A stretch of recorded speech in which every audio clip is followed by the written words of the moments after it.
शुभ संध्या मित्रों, मैं विपेश तिवारी आप सभी का सौर एकेडमी प्रयागराज में स्वागत और अभिनंदन करता हूं। आशा करता हूं कि आप सभी लोग अच्छे, स्वस्थ एवं तंदुरुस्त होंगे और अपने आगामी परीक्षा की बहुत अच्छे तरीके से तैयारी कर रहे होंगे। समाजशास्त्र में आप सभी का बहुत बहुत वेलकम और आप लोगों से एक महत्वपूर्ण यूनिट 4th में थिंकर हैं जॉर्ज हर्बर्ट मीड और आप लोगों से ये जो चिंतक हैं इस पर चर्चा विमर्श हो रहा है। ठीक है, अपने प्रथम क्लास में आप लोगों से मैं इनके जीवन परिचय पर प्रकाश डाल चुका हूं, जहां पर आप बहुत अच्छे तरीके से इनको समझने की कोशिश की। कुछ लोगों को थोड़ा सा अभी डाउट है, अभी आज आप लोगों को वह भी क्लियर हो जाएगा। ठीक है, तो यह अब आप लोग सोच लीजिए कि यूनिट 4th में आपके जितने थिंकर हैं उनमें से कार्ल मार्क्स, वेबर, आपके दुर्खिम खत्म हो चुके हैं और इस वक्त जॉर्ज हर्बर्ट मीड चर्चा में है। जस्ट इसके बाद दो और थिंकर हैं, रॉबर्ट मर्टन और पार्सन्स। ठीक है, पार्सन्स और मर्टन। तो ये अब आप लोग जान लीजिए कि आपके मीड इसके बाद एक क्लास और होगी तो खत्म हो जाएंगे मीड। ठीक है, और फिर उसके बाद आपके पार्सन्स और मर्टन स्टार्ट होंगे।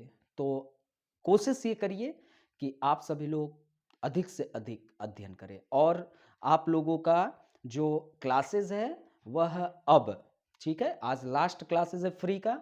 अब जितने क्लासेस होंगे वह आपके पेड बैच के स्टूडेंट को जाएंगे। ठीक है, अब इसके बाद क्लासेस फ्री नहीं रहेंगे क्योंकि अब मुझे कोर्स खत्म करना है। 2 मंथ में मैं कोर्स को खत्म कर दूंगा, 2 या 2.5 मंथ।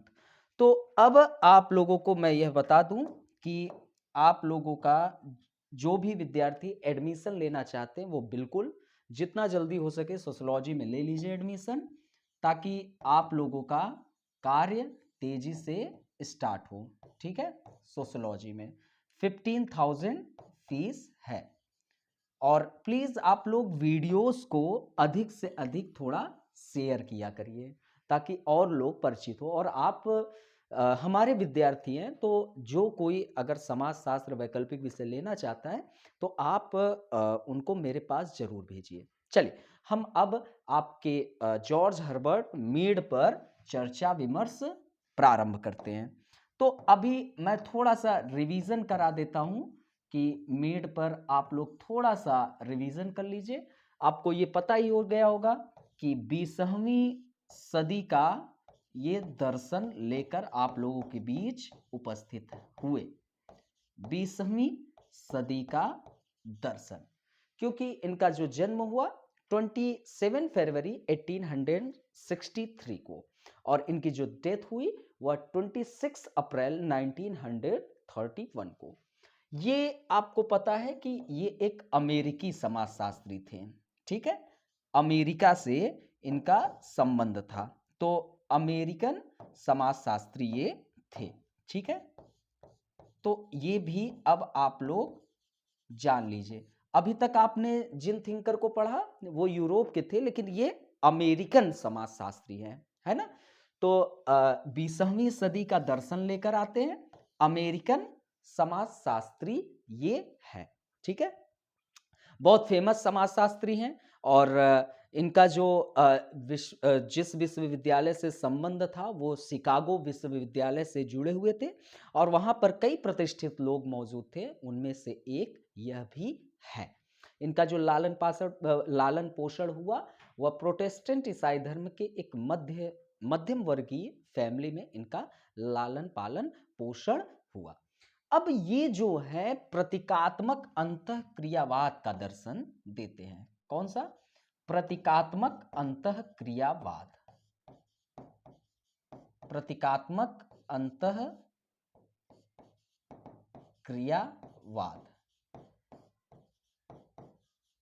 ठीक है,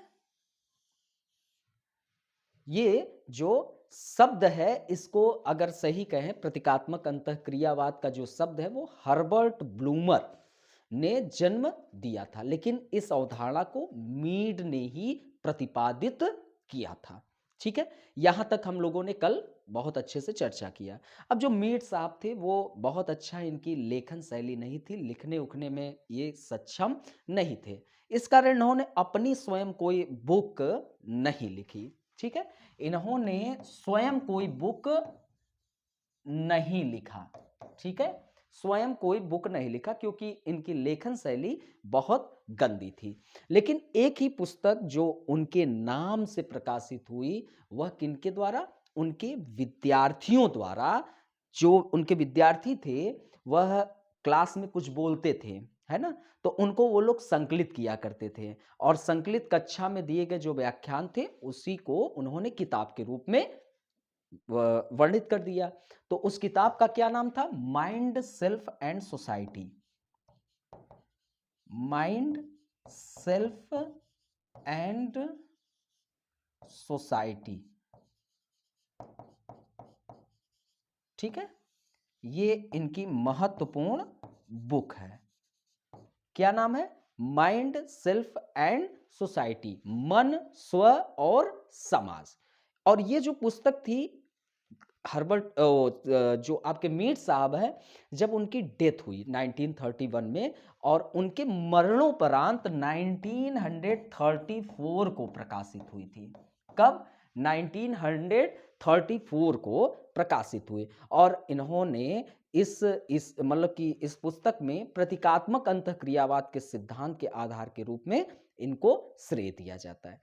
फिर आपको मैंने बताया कि जो प्रतीकात्मक अंतःक्रियावादी हैं, उनके थॉट क्या होते हैं, है ना? उनके अनुसार क्या होता है? तो इनका कहना है कि जो समाज है, उस समाज का अस्तित्व, मतलब कि समाज का जो अस्तित्व है, वह मात्र समाज के सदस्यों के बीच अंतः संबंध के कारण होता है ना?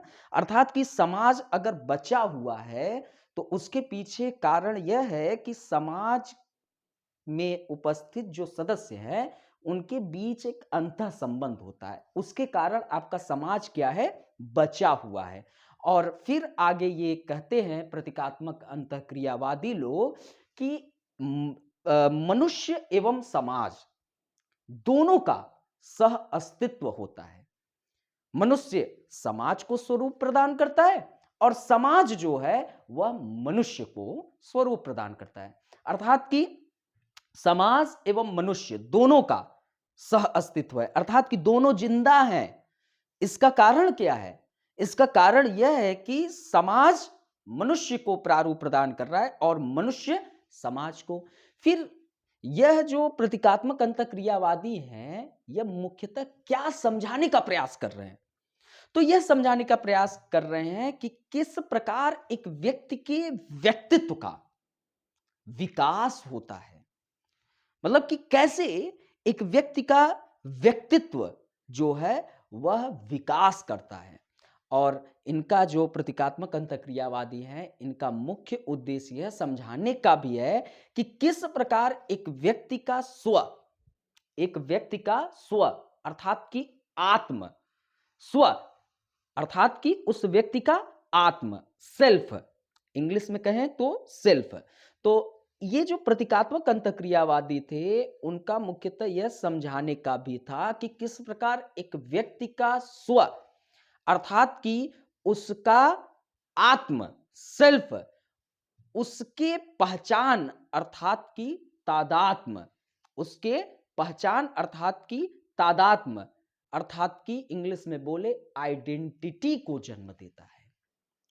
तो प्रतीकात्मक अंतःक्रियावादी क्या समझाने का भी प्रयास करते हैं कि किस प्रकार एक व्यक्ति का व्यक्तित्व,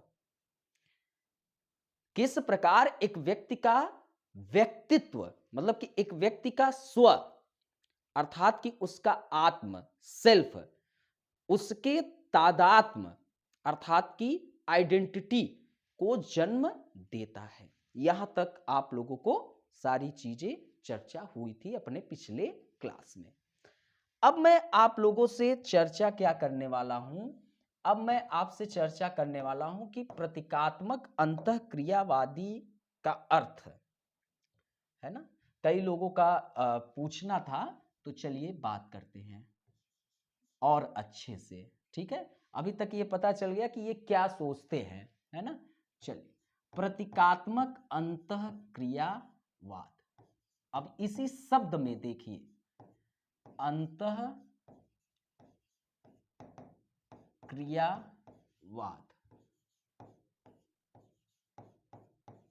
ठीक है, प्रतीकात्मक अंतःक्रियावाद।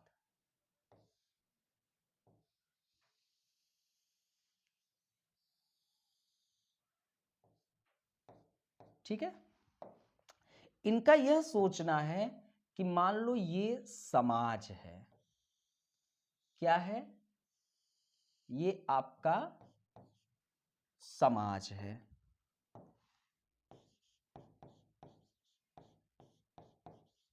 ये आपका क्या है, सोसाइटी,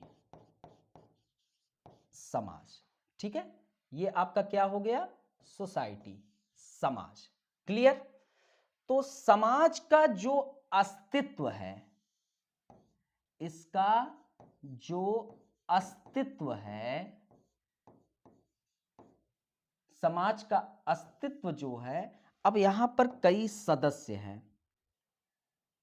ठीक है, यहां पर कई सदस्य हैं।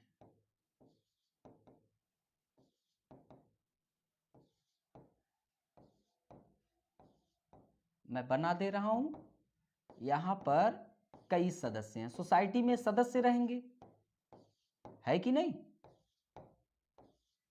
इसको मैंने कर दिया सदस्य।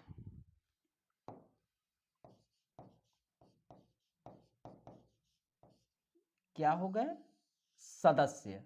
ठीक है, तो अब ये जो प्रतीकात्मक अंतःक्रियावादी हैं, इनका क्या कहना है कि ये जो समाज है, ये जो समाज है, इसका अस्तित्व समाज के जो सदस्य हैं, समाज के जो सदस्य हैं, उनके बीच ये क्या हो रहा है, उनके बीच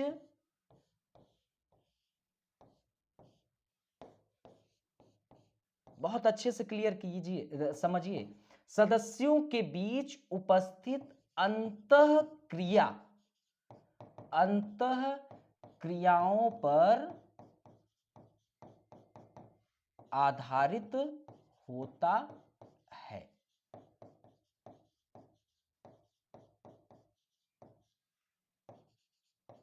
समझ में आया, समझिए बहुत अच्छे से, एकदम क्लियर है। ठीक है, क्लियर है एकदम। क्या, प्रतीकात्मक अंतःक्रियावाद को हम लोग समझ रहे थे। तो प्रतीकात्मक अंतःक्रियावादियों के अनुसार ये जो समाज है, इसका अस्तित्व जो समाज के सदस्य हैं, उन सदस्यों के बीच उपस्थित अंतःक्रियाओं पर आधारित होता है। और ये जो अंतःक्रिया हो रहा है, ये क्या हो रहा है, अंतःक्रिया हो रहा है। ये अंतःक्रिया किसके माध्यम से हो रहा है, ये अंतःक्रिया जो है, यह प्रतीकों के माध्यम से स्थापित हो सकती है। किसके माध्यम से, प्रतीकों के माध्यम से स्थापित हो सकती है, स्थापित हो पाती है। क्लियर हुआ, सभी लोग कमेंट करें, पहले सभी लोग कमेंट करें, यहां तक क्लियर हुआ। अभी क्या चर्चा किया, प्रतीकात्मक अंतःक्रियावाद। प्रतीकात्मक अंतःक्रियावाद का मतलब कि समाज, समझिए बहुत अच्छे से, समाज का अस्तित्व, ये जो समाज आप देख रहे हैं, आप अपनी आंखों से देख रहे हैं, देखिए इस समाज को, देखिए इस समाज को देखो अपने आंखों से। तो इसका अस्तित्व, अर्थात कि अपने आप को बचाए रखा है, कैसे। तो समाज का अस्तित्व सदस्यों के बीच, ये जो सदस्य हैं उनके मध्य, सदस्यों के बीच उपस्थित अंतःक्रियाओं पर आधारित होता है। अब ये जो अंतःक्रिया हो रहा है इनके बीच, ये अंतःक्रिया किसके माध्यम से स्थापित हो पाती है? तो प्रतीकों के माध्यम से स्थापित हो पाती है।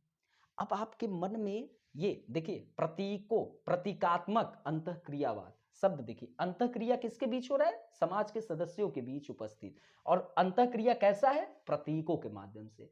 अब आपके मन में प्रश्न आ रहा होगा, प्रतीक क्या होते हैं, है ना?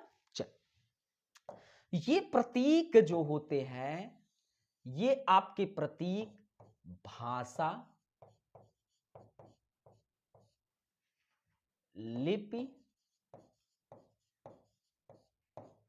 एवं भाव भंगिमाओं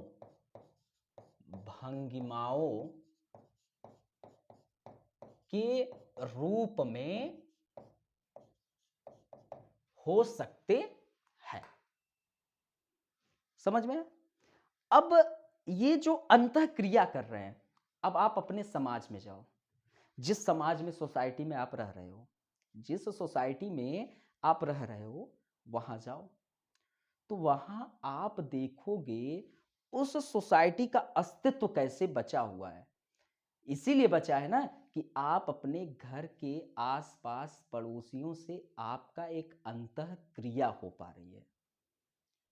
और यह अंतःक्रिया जो है वह प्रतीकों के माध्यम से हो पा रही है। ये प्रतीक क्या है? ये प्रतीक भाषा, आप हिंदी बोलते होंगे, हिंदी के माध्यम से, अंग्रेजी बोलते होंगे, अंग्रेजी के माध्यम से, है ना? लिपि और भाव भंगिमाएं। भाव भंगिमा क्या होती है? भावों को व्यक्त करने वाली शारीरिक क्रिया। अब जैसे मैं कर रहा हूं, भावों को व्यक्त करने वाले शारीरिक क्रिया, है ना? जैसे आप देखते होंगे कि जैसे लड़का लड़की मूवी में आप देखो, या कॉलेज वॉलेज में देखो, क्लासेस में बैठे रहो, अब कोई सुंदर सी, या मतलब कि कोई भी हो, लड़की कोई भी हो, बैठी हुई है, इधर से लड़का बैठा हुआ है और भाव भंगिमा दे रहा है अपने शारीरिक क्रिया। भाई शारीरिक, शरीर का एक अंग आंख भी है, अब आंखों से देख रहा है और कुछ और भी इशारे दे रहा है, अब जो भी हो सकता है। और ये जो एक तरीका है, जैसे एक भाव भंगिमा ये भी है, जैसे ये हुआ ना कि आप बैठे हुए हैं, ऐसे आंख मार लिए, है ना? तो ये क्या है? भाव भंगिमा, अर्थात कि भावों को व्यक्त करने वाली शारीरिक क्रिया। जैसे सीआईडी इंस्पेक्टर वाले होते हैं, जांच करने आए, अब पता चला, उनसे पूछताछ कर रहे हैं, पूछताछ करने के बाद उनके अंदर अगर कोई चोर है, तो उसके भावों से, भाव भंगिमा कुछ कहीं ना कहीं डरावनी प्रवृत्ति की होगा, उसको पकड़ लेंगे, है ना? तो ये जो हो रहा है प्रतीकों के माध्यम से, भाषा, लिपि, भाव भंगिमाओं के रूप में। अब कुछ लोग होते हैं, अब पता चला भाव भंगिमा का एक ये भी, अब ऐसे बैठे हुए हैं, लड़की बैठी हुई है, तो सीटी मार दिए, तो क्या है ये? आप अपने एक भाव भंगिमा को दे रहे हैं। समझ में आ रहा है ना? ये प्रतीक से है ना? तो समझ गए होंगे। अब यहाँ तक आप लोग को बड़े सरलतम रूप से चीज़ें समझाया हूँ। देखिए, क्लासेस का मतलब क्या हुआ कि आपको जो भी चीज़ें पढ़ाया जाए, बड़े रोचकता के साथ आपको सारी चीज़ें पता हो जाए, है कि नहीं? तो मुझे लगता है कि आपको ये पूरी जो मैंने बात बताई वो बड़े अच्छे से समझ गए होंगे।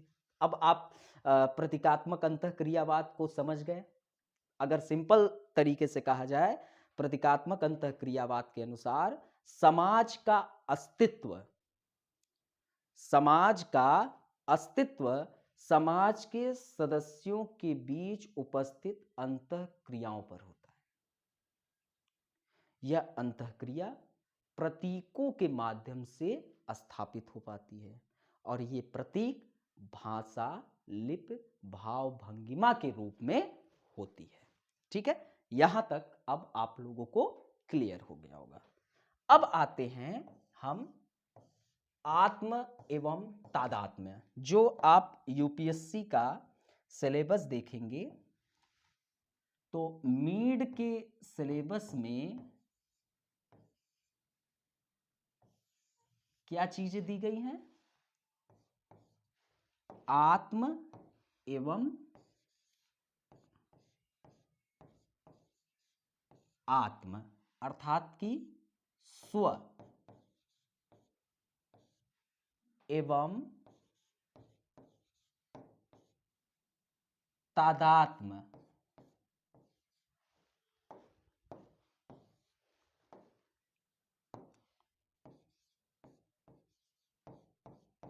अर्थात कि पहचान। ठीक है, सेल्फ एंड आइडेंटिटी।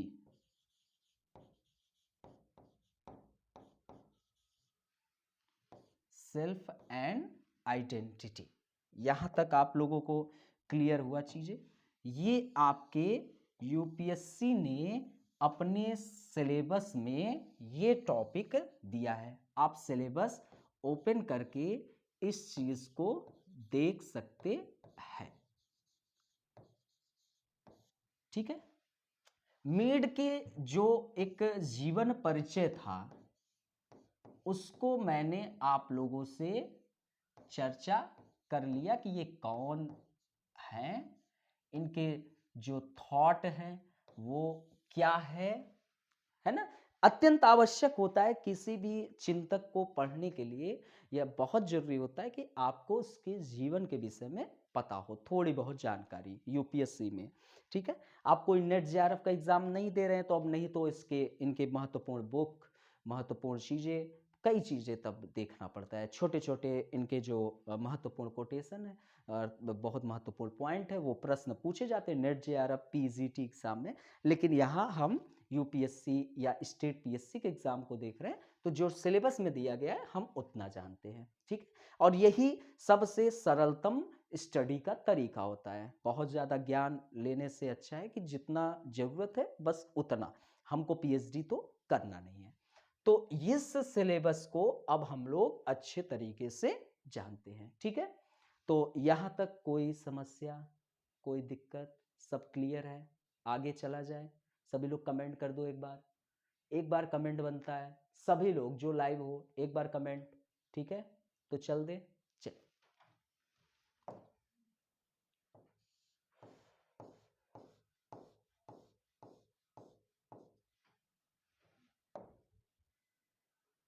आत्म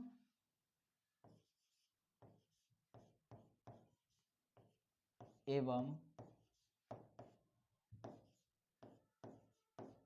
तदात्म। अब हम लोग इस टॉपिक को डिस्कस करेंगे। समाज शास्त्र में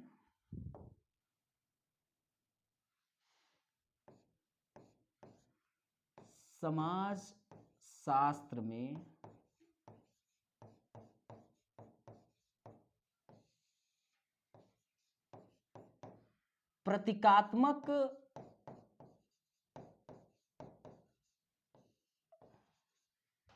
अंतः क्रियावादियों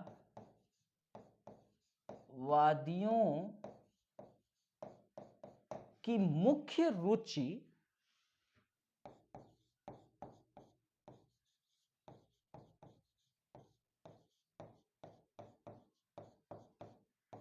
आत्म एवं तदात्म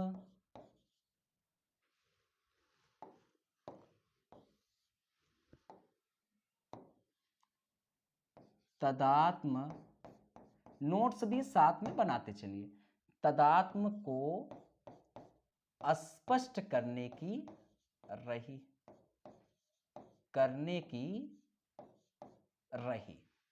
ठीक है, करने की रही।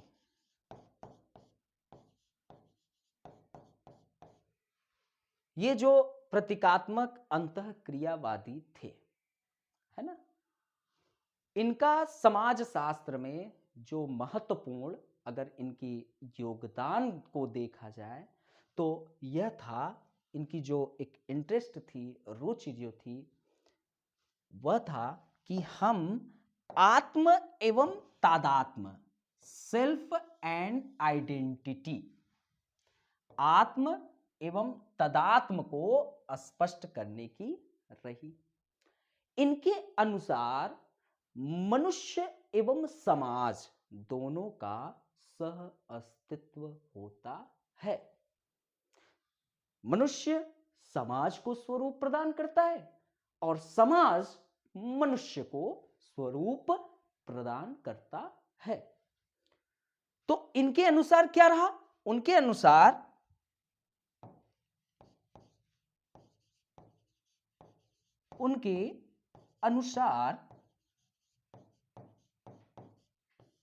मनुष्य एवं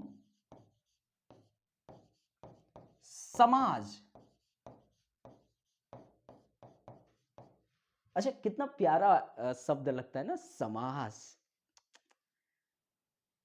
अपने घर के अगल बगल गलियां पूरी याद आ जाती है ना। कुछ लड़के तो वो भी याद करते होंगे कि गलियों में चलते रहें और उसको देखने के लिए झूठे साइकिल का चैन चढ़ाने लगे, है ना। और उसी में पिताजी आ जाए तो बोले कि तुम्हारी तो चैन चढ़ी हुई है, क्यों जबरदस्ती उतार चढ़ा रहे हो? अगर दिक्कत है तो जाओ मोबिल लगवा लो चैन में, है कि नहीं। कितना मतलब कि ऐसा लगता है कि जैसे गांव को देखो, कितना मतलब इंटरेस्टिंग रहा है ना, रोचकता से भरा हुआ। तो अब ये जो प्रतीकात्मक अंतःक्रियावादी हैं, इनके अनुसार मनुष्य एवं समाज दोनों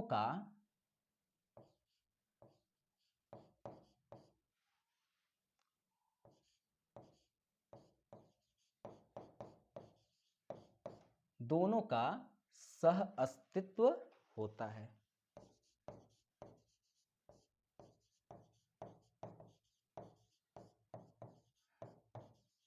कल एक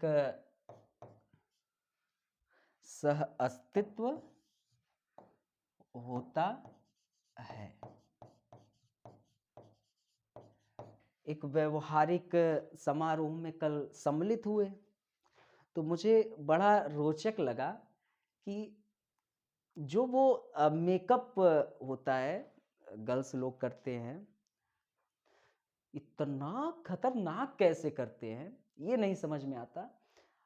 देखो तो मतलब कि ऐसा लगता है कि जैसे मतलब कि कुछ सफेद वफेद पूरे चेहरे पे लग गया हो, और अब पता नहीं, लेकिन मुझे लगता है कि इसका साइड इफेक्ट भी होता होगा, नुकसान भी कर देता होगा लोगों को, है कि नहीं। नेचुरल जो फेस होते हैं उनको छेड़खानी करने से उसका तो भाई असर पड़ता ही है, क्योंकि मेकअप में क्या होता है, CO2 होता है ना, CO2 होता है तो नुकसान भी करता है।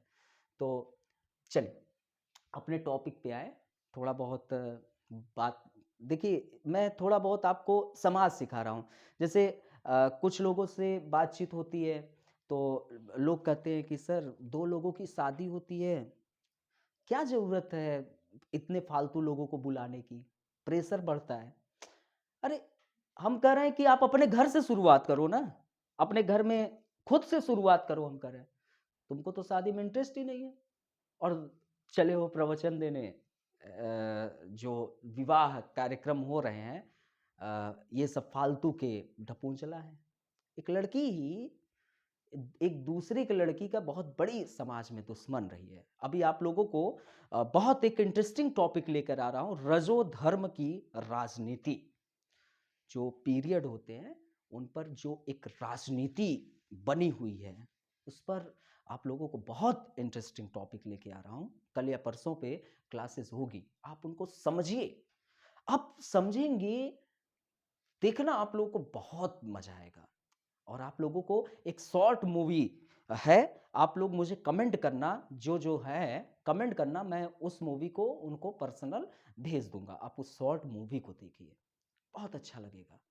आप देखेंगे तो पता चलेगा कि आज भी समाज बीमार है। उसकी बीमारी का कारण कौन है? उसकी बीमारी का कारण हम और आप हैं। हम जिस चीज पर ज्ञान देने जाते हैं स्वयं को उसको स्वीकार नहीं करते हैं और दूसरों को ज्ञान देना शुरू कर देते हैं। ये ज्ञान कब तक दोगे? अगर सुधार करनी है तो स्वयं में करो, तब जाकर आप ज्ञान दो। तो उसका एक औचित्य होता है ना? उसका एक अर्थ होता है। तब जाकर आप क्या हो सकते हैं, तभी आप आगे बढ़ सकते हैं ना, तभी आप समाज को एक संदेश दे सकते हैं, अन्यथा उस संदेश को कोई स्वीकार थोड़ी करेगा। अब आप ही बताओ कि ये कहना कहां तक सार्थक है कि दो लोगों की शादी होती है, दो लोग बैठ जाओ। ये विवाह जो होता है, अभी मैं आप लोगों को विवाह इसी के जस्ट बात नातेदारी टॉपिक स्टार्ट कर रहा हूं। विवाह दो व्यक्तियों का मिलन नहीं होता है, दो परिवारों का मिलन नहीं होता है, दो समाजों का मिलन होता है। क्या यह मैं सत्य कह रहा हूं?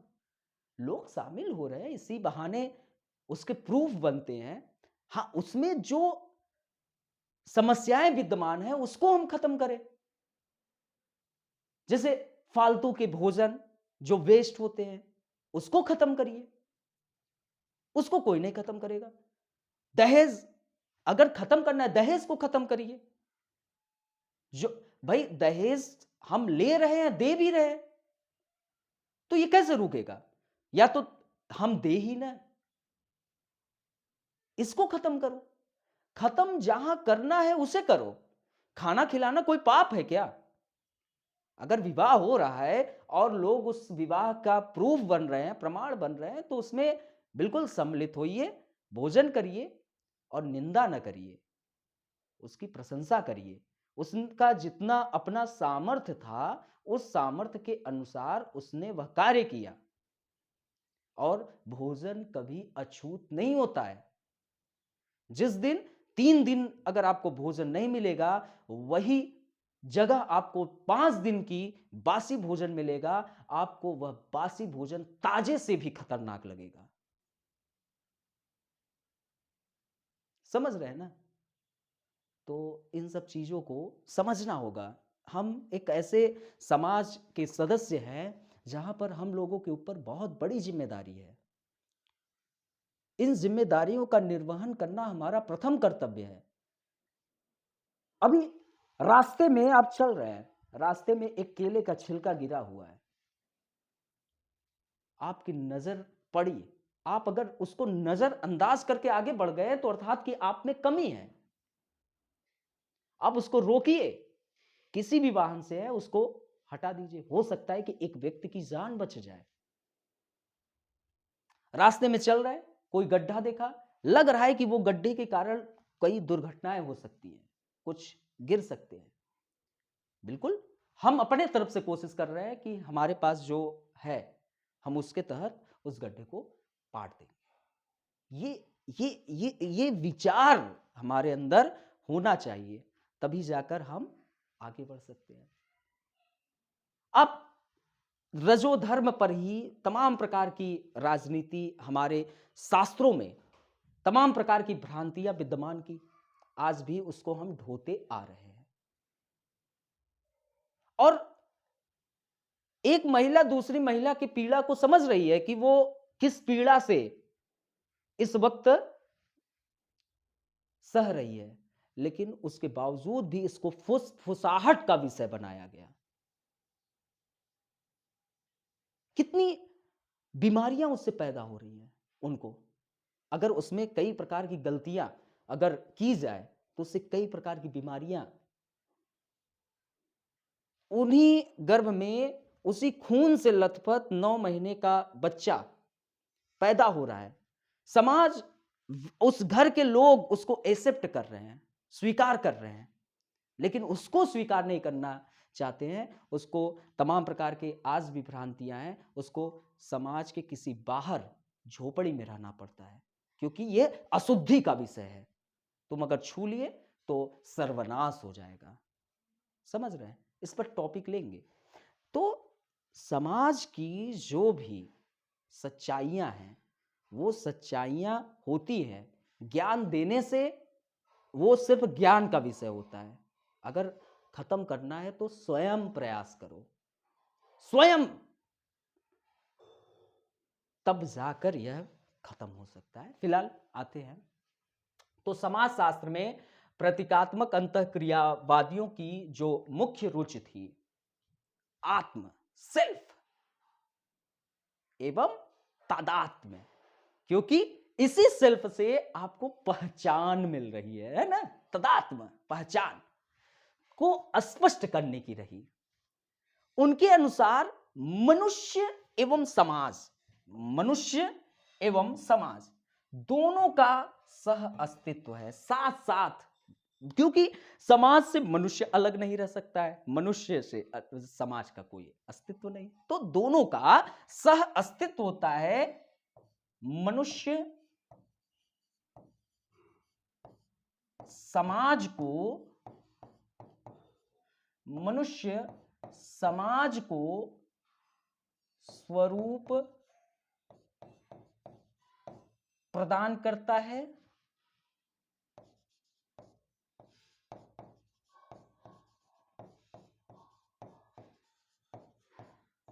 एवं समाज मनुष्य को प्रदान करता है। एक बात आपको बताना चाह रहा हूं, अभी याद आया। बहुत कुछ दिन पहले की बात है, एक महिला मित्र मिली। बड़ा लड़कों को, कि लड़के धोखेबाज होते हैं, बड़े कमीने टाइप के लोग होते हैं, बड़ा थोड़ा अभद्र रूप से बोल रही थी। लड़के आज पुरुष प्रधान समाज की मानसिकता, मैं मान रहा हूं पुरुष प्रधान समाज की जो मानसिकता है उसमें व्याप्त अगर जो बुराइयां हैं वो खत्म होनी चाहिए। बिल्कुल दोनों का सह अस्तित्व होना चाहिए, पुरुष प्रधान मात्र सत्तात्मक प्रधान, दोनों का यह अत्यंत आवश्यक है। लेकिन बार बार और महिलाओं पर कोई एक प्रकार की टिप्पणी नहीं। लेकिन मैंने उनसे बोला फेमिनिज्म ठीक है, बोलना चाहिए। हमने बोला कि आप 10 अंतर्राष्ट्रीय लेवल की फेमिनिज्म महिला का नाम बता दो तो मैं मानूं। सुना तो खूब कि शादी विवाह से लेकर शादी में शादी जो होती है लड़कियों की इच्छाओं के विपरीत होती है, और तमाम प्रकार के चीज़ें उन्होंने खूब बोला, है ना। फिर उसके बाद हमने कहा कि 10 आप फेमिनिज्म अंतर्राष्ट्रीय लेवल की महिलाओं का नाम बता दो। नहीं, मेरे को नहीं पता। हमने कहा कि आप क्रिकेट 5 महिला क्रिकेटर का नाम बता दो। अभी महिलाओं से 10 पुरुष क्रिकेटर का नाम पूछेंगे तो खूब बताएंगे अच्छे से। विराट कोहली, वीरेंद्र सहवाग, सौरव गांगुली, वाह इट्स हैंडसम। महिला क्रिकेटर कहां गई? आखिरकार 50% महिला हैं, मतलब कि एक प्रकार से देखा जाए तो लगभग अगर भारत की जनता में महिला पुरुष लगभग समान है, थोड़ा बहुत अंतर हो सकता है। तो आखिरकार वो इतना महिला क्रिकेटर क्यों फेमस नहीं हो पा रही हैं पुरुष क्रिकेटर की अपेक्षा?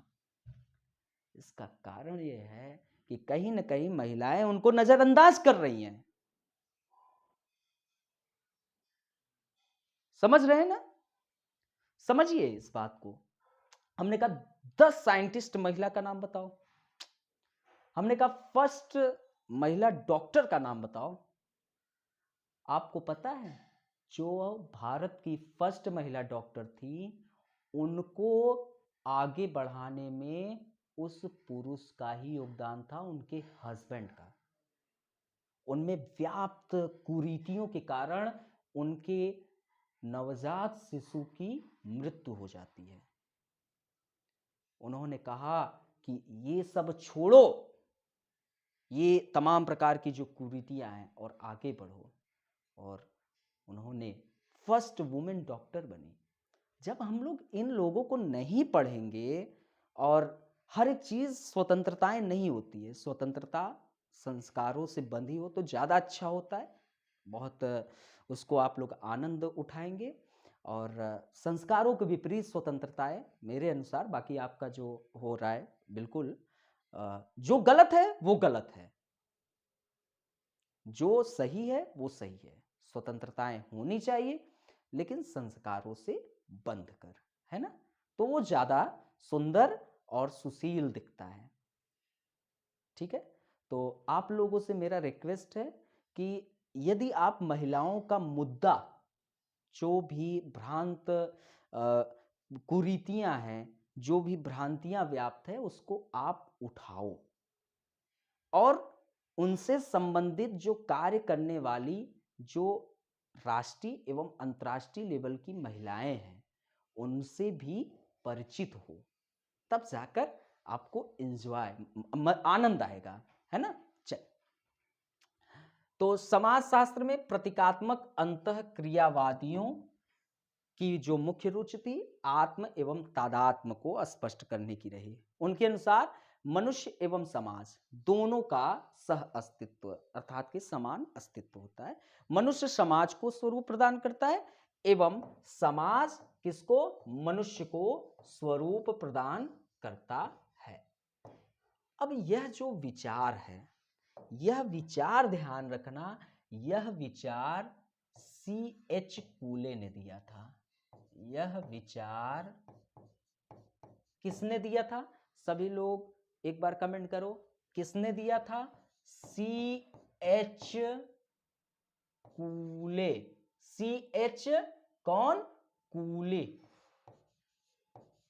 ने प्रतिपादित किया था। कौन? C.H. कूले ने प्रतिपादित किया था। ये जो आप विचार देख रहे हैं कि मनुष्य एवं समाज दोनों का सह अस्तित्व होता है। मनुष्य समाज को स्वरूप प्रदान करता है एवं समाज मनुष्य को प्रदान करता है, ये प्रतीकात्मक अंतःक्रियावादियों के अनुसार। और ये विचार C.H. कूले ने प्रतिपादित किया। यहां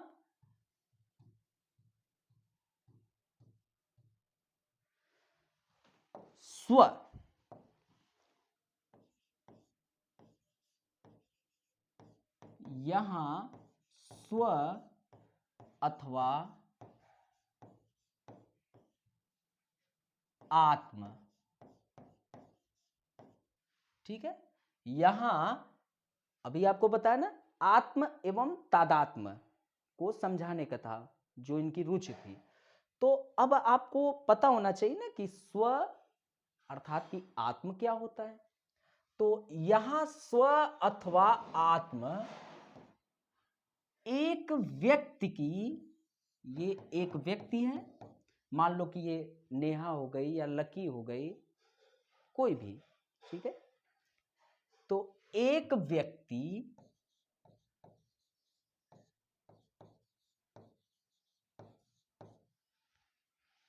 के व्यक्तित्व को संबोधित करता है।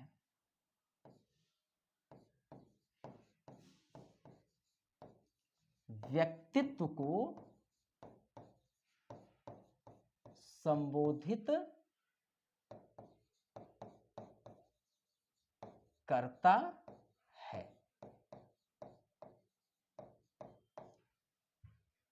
ठीक है। यहां जो आपका स्व अथवा स्व को ही हम आत्म कहते हैं या सेल्फ, तो यह क्या करता है? आत्म एक व्यक्ति की व्यक्तित्व कैसा है तो उसको यह क्या करता है? संबोधित करता है। एक व्यक्ति का व्यक्तित्व अथवा एक व्यक्ति का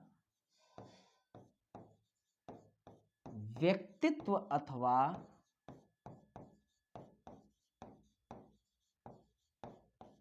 आत्म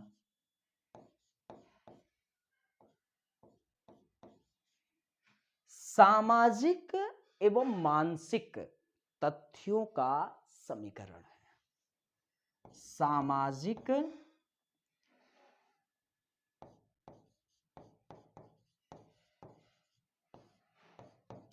एवं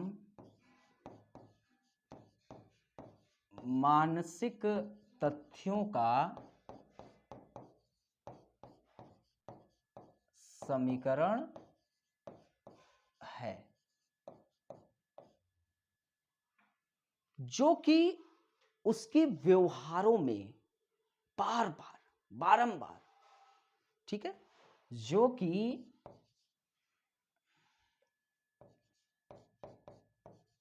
उसके व्यवहारों में बारंबार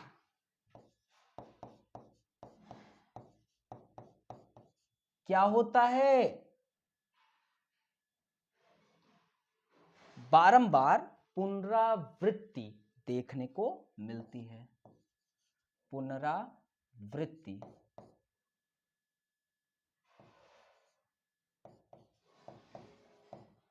के रूप में बारंबार देखने को मिलती है।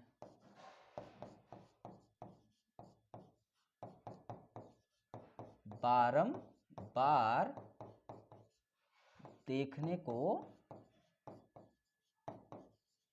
मिलती है,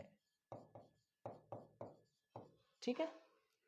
तो अब हम लोग सेल्फ एंड आइडेंटिटी को समझ रहे हैं, ओके।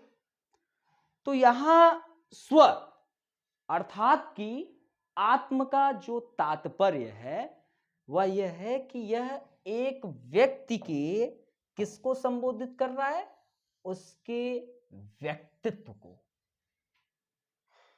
ठीक है। अब एक व्यक्ति का जो व्यक्तित्व होता है अथवा उसका जो आत्म होता है वह सामाजिक एवं मानसिक जो तथ्य है उन्हीं का क्या है, समीकरण है, जो कि क्या काम करता है, वो जो व्यवहार करता है उसके व्यवहार में पुनरावृत्त के रूप में, उसके व्यवहार में पुनरावृत्त के रूप में बार बार बारंबार क्या हो रहा है, देखने को मिलता है। अतः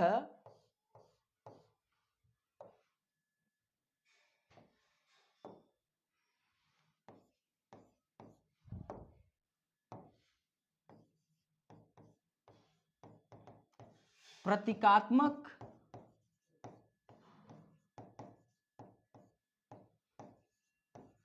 अंतः क्रियावादियों के अनुसार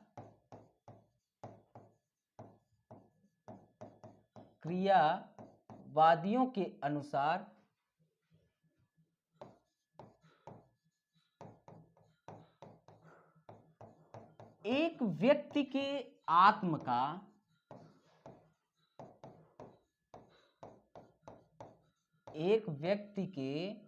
आत्म का विकास सामाजिक एवं मनोवैज्ञानिक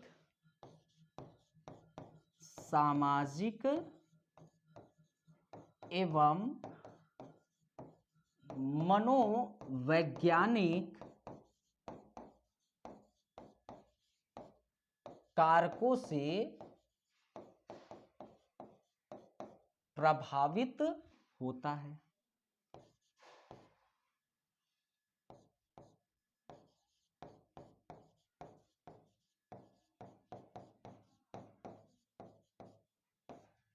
ठीक है।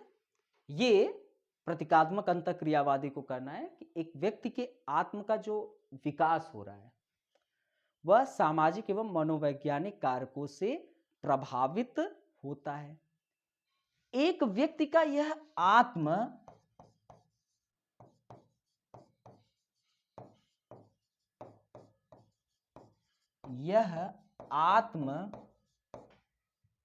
उसके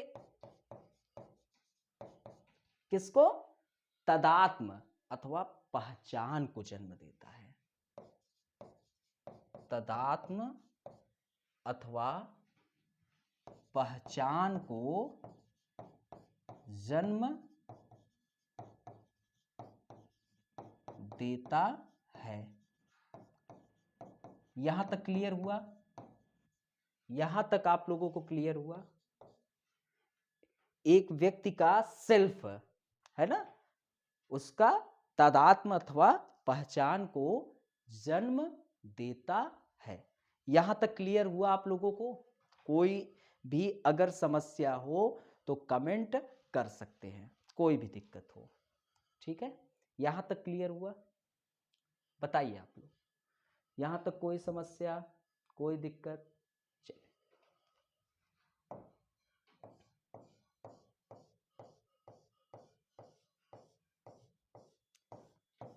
जीएच मीड के अनुसार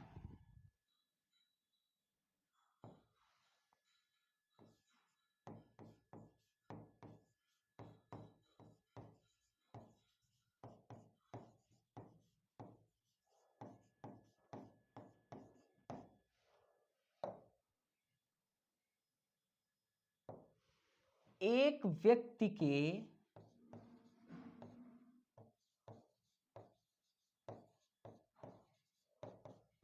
आत्म का विकास, एक व्यक्ति के आत्म का विकास दो चरणों से होता है। दो चरणों से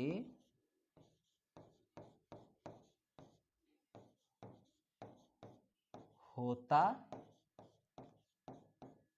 है। ठीक है, कितने? दो चरणों से होता है। वो दो चरण कौन कौन से हैं?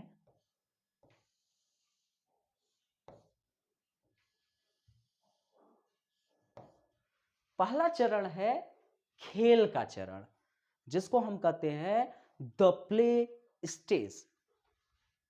पहला क्या है? खेल का चरण।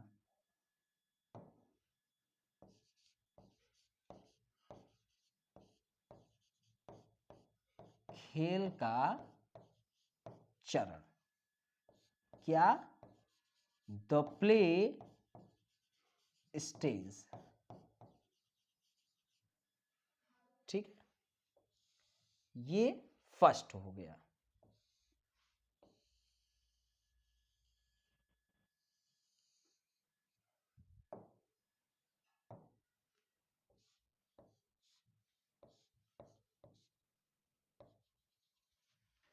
ठीक है, दूसरा क्या है? खेल कूद का चरण। खेल कूद का चरण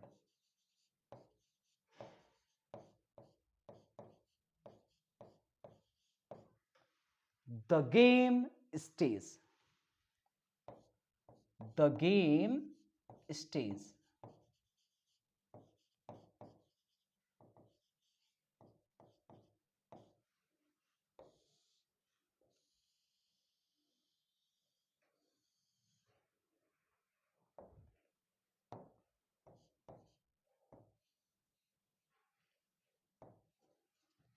ठीक है, तो अब मीड क्या कहते हैं? मीड के अनुसार जो आत्म है उसका जो विकास हो रहा है वह कितने चरण से होता है? तो दो चरण से हो रहा है। ठीक है, कितने? दो चरण से।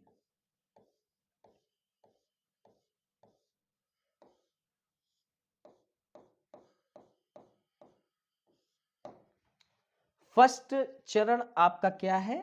वह फर्स्ट चरण खेल का चरण, द प्ले स्टेज है ना। यहां पर आपको बहुत इंपॉर्टेंट चीज जानने को मिलेगा और आप इसको अपनी जिंदगी से जोड़कर देखना। जब आप बच्चे थे तो कैसे आप चीजों को सीख रहे थे? जब हम बच्चे थे, छोटे थे, तो हम अपने चहर दीवारियों के अंदर अपने माता पिता से सीख रहे थे। चाचा चाची से सीख रहे थे, भैया भाभी से सीख रहे थे, और जो उस घर में चहर दीवारी से बाहर जो हमारे रिलेटिव थे वो आते थे, उनसे कुछ सीख रहे थे। लेकिन जैसे हम धीरे धीरे बड़े होने लगे, जैसे ही हमें थोड़ा ज्ञान होने लगा, जैसे ही हम अच्छे एवं बुरों का पहचान होने लगा, जैसे ही हम समाज में व्याप्त अच्छाई एवं बुराई से लड़ने की ताकत विकसित हुई, वैसे ही हम चहर दीवारियों को लांघ कर समाज के अन्य सदस्यों से हमारी अंतःक्रिया होने लगी। हम अब उनसे भी कुछ अच्छाइयाँ या बुराइयाँ हम पाने शुरू हो गए। तो अब मेरा कहने का मतलब है कि जब आप इन चीज़ों को पढ़ो, तो आपका पढ़ तो रहे हो ये अमेरिकन समाजशास्त्री के थॉट को, लेकिन ये भी कोई चीज़ें अलग से नहीं बता दिए हैं, वो आपके समाज, आपके ज़िंदगी से घटने वाली घटनाओं को ही बता रहे हैं। कोई अलग से नहीं बता दे रहे हैं कि हम अलग से कोई चीज़ें आपको बता दे रहे हैं। आप इसको अपनी ज़िंदगी से जोड़ना, क्योंकि ये चरण द प्ले स्टेज, आप उस चरण को पार कर चुके हैं, और द गेम स्टेज में जब एंट्री किए वह भी आपका चरण है ना? तो अब हम लोग इन दोनों चीज़ों को डिटेल में समझेंगे, ठीक है? तो यहाँ तक यदि आप लोगों को प्रॉब्लम हो, थोड़ा आज मैं आप लोगों को कुछ अच्छाई चीज़ें भी बताया, कुछ इम्पॉर्टेंट चीज़ें। आप लोगों का रजो धर्म की राजनीति ये टॉपिक चलता रहेगा। अब क्लासेस जो हैं फ्री नहीं मिलेंगे, और जिनको एडमिशन लेना बिल्कुल ले लें, क्योंकि अब क्लासेस सभी प्राइवेट होंगे, और जो करंट मुद्दे होंगे उनकी क्लासेस आप लोगों की चलती रहेगी। जैसे रजो धर्म की राजनीति एक मैं टॉपिक लेके आऊँगा। अब इसकी चर्चाएं जो है वो मैं अगले चरण में करूँगा, है मतलब कि नेक्स्ट क्लासेस में कल, है ना? तो आप लोग यहाँ तक आज की क्लास होती है, समाप्त होती है। पहला क्लासेस आप लोगों का रजो धर्म की राजनीति कल होगी ही होगी। रजो धर्म की राजनीति बहुत इम्पॉर्टेंट है और बहुत इंटरेस्टिंग है ना, रजो धर्म की राजनीति। और इसको इस लेख को मैं लिख कर पेपर में भी आएगा, है ना। दूसरी चीज आपका बलात्कार क्यों और कब तक, क्यों और कब तक।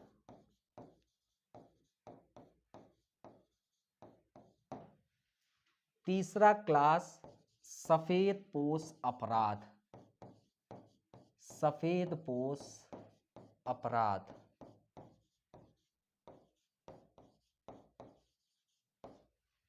चौथा आप लोगों का इम्पोर्टेंट जो क्लास लेने वाले हैं फेमिनिज्म पर।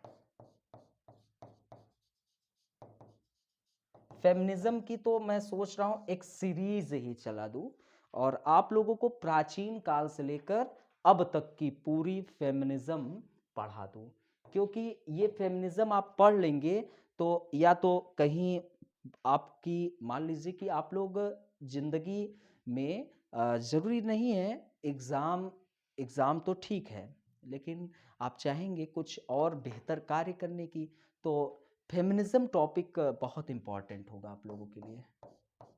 और ये आपके एग्ज़ाम में अक्सर आपको ऐसे में भी काम देगा, आपको कई टॉपिक होंगे उसमें सहायक भूमिका में देगा।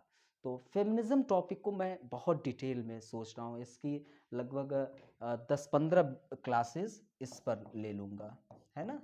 ये सब करंट मुद्दे हैं, है ना।